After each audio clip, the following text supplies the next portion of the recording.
Alright guys, welcome back to the channel. Just waiting for our Traeger to warm up. She's cold. She's starting to smoke. But yeah, we got quite a little bit of snow. Probably good 4 inches or so, but it looks like I'm gonna have to climb up there and brush snow off the trailer. I wasn't wanting to. I've kind of been just kind of lazy all day today.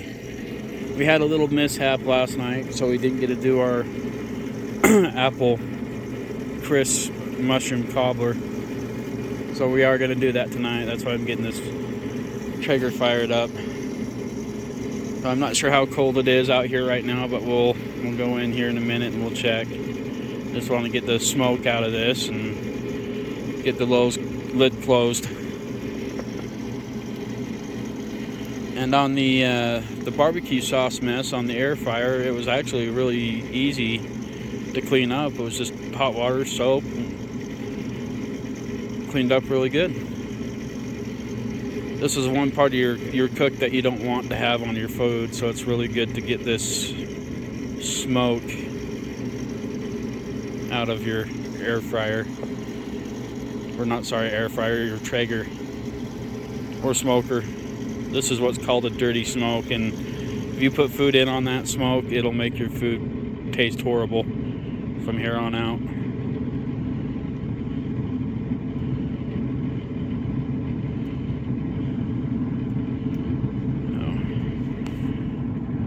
Come on, it's cold. Hurry up.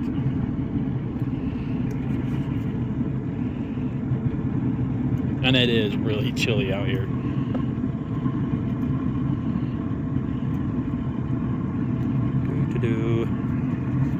Just about there.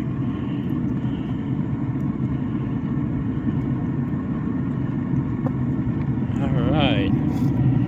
I'll close this lid down and get her warmed up.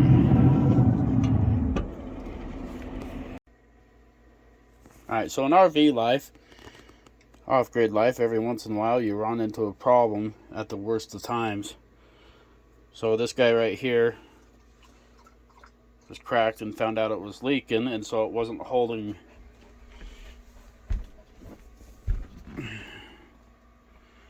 this part of the sink together, so who knows how long it's been leaking. The only reason why I found out it was leaking is because I reached down in there to grab something out of here and it was wet.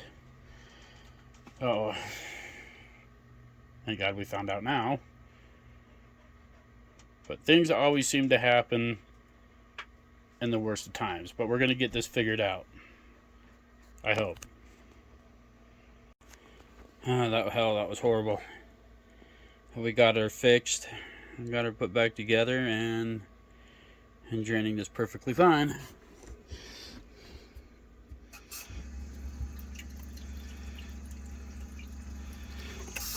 There we go.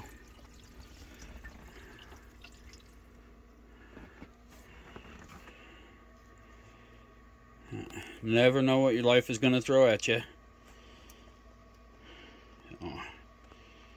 Luckily Walmart was open and managed to get her fixed. Good deal. So we got everything we need here for our apple crisp mushroom cobbler. I just went to go open the can and the top broke off, so I think I'm going to have to grab a can opener.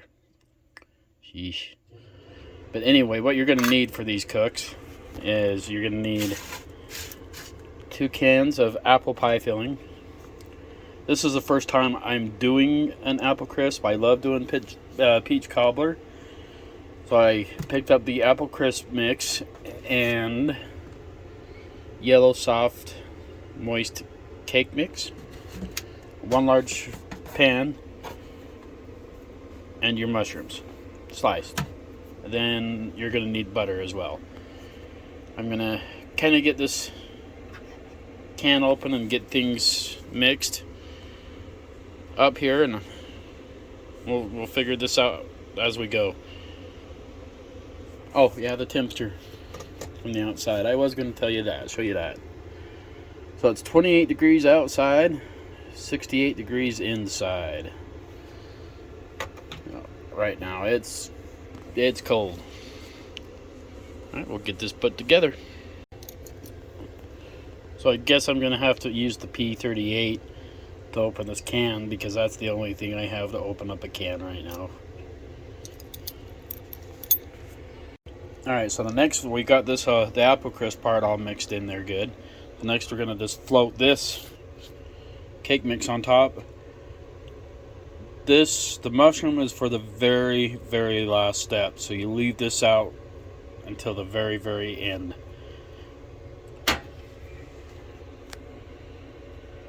Alright, so now we got our cake mix. That's about how much we use. Now I can save this, and I'll probably end up doing a peach cobbler later on with it. Oh, because we already got stuff. So now I'm going to take and put the butter on it, and you kind of just want to spread it out, and I'll get that on there and kind of show you how that looks too. So like I said, you leave the mushroom in the can until the very last of it, because that's what ends up being your topping on very last. Even after the cook, you don't open it up until, you don't do anything with it, you just leave it sit right there. So don't open it, because it has to contain a special temperature inside the can. So I'll just leave it alone and stare at it while you get all this done. And after the cake is cooked, then I'll show you what you do with the mushrooms. Now I forgot to tell you to throw a little brown sugar on top of that. That's kind of how you want it to look. Now you're going to want to bump up your Traeger up to 350 degrees, and it's probably, depending on how cold your weather is, should take about an hour and a half, and you're going to be able to tell this is going to be all melty, and it's going to turn, you know, into your apple crisp. Like I said, leave that mushroom alone. You just let it sit there and you just stare at it. Don't do nothing with that mushroom, just leave it there for now. You can add a chocolate chip in there too if you want.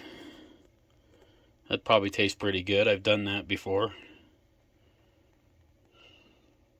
Alright, I'm going to go bump up the heat and get our apple crisp mushroom cobbler on the Traeger.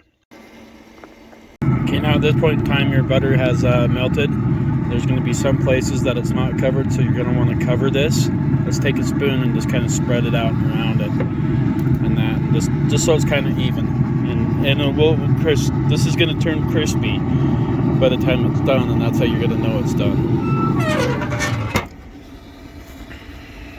Now she's starting to crisp up. Smells really good out here, that's for sure.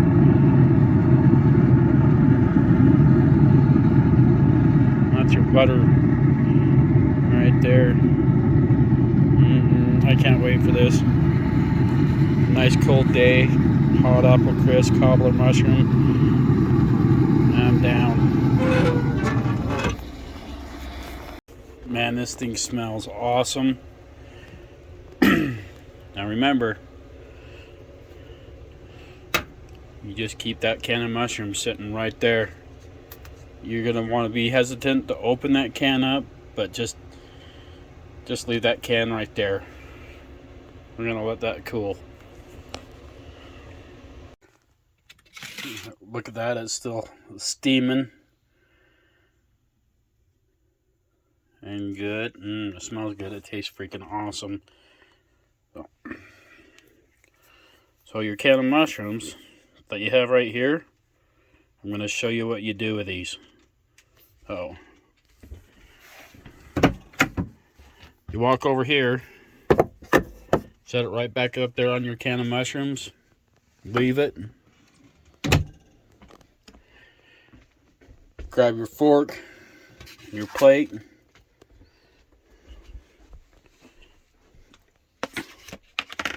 and sit down and enjoy you some apple crisp cobbler. Alright guys, until next time, thanks for watching, and keep on